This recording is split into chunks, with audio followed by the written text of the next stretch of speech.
ابتداء من اليوم وإلى غاية يوم الأربعاء تتوقع المديرية العامة للأرصاد الجوية تسجيل موجة حر بدرجات حرارة تتراوح ما بين 38 و 45 درجة بعدد من أقاليم المملكة.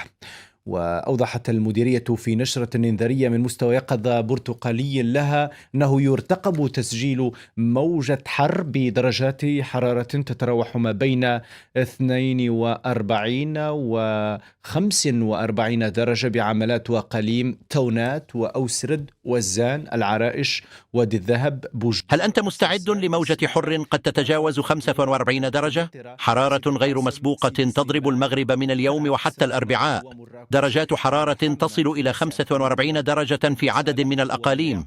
المديرية العامة للأرصاد الجوية تحذر، والوضع من مستوى يقظة برتقالي. هل المغرب مقبل على موجة حر خطيرة؟ وكيف تحمي نفسك؟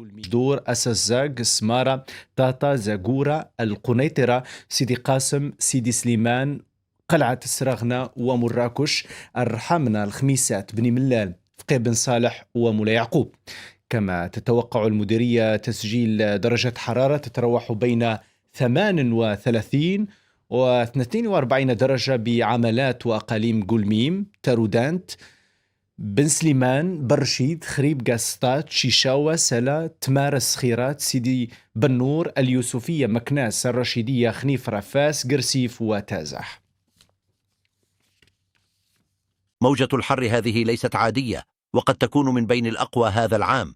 هل منطقتك ضمن القائمة؟ هل استعددت؟ اشرب الكثير من الماء وتجنب التعرض المباشر للشمس، خاصة بين 11 صباحا و5 مساء. شارك هذا الفيديو مع أصدقائك وعائلتك، واشترك في القناة لمتابعة كل جديد يخص الطقس والسلامة، لأن الوقاية تبدأ بالوعي.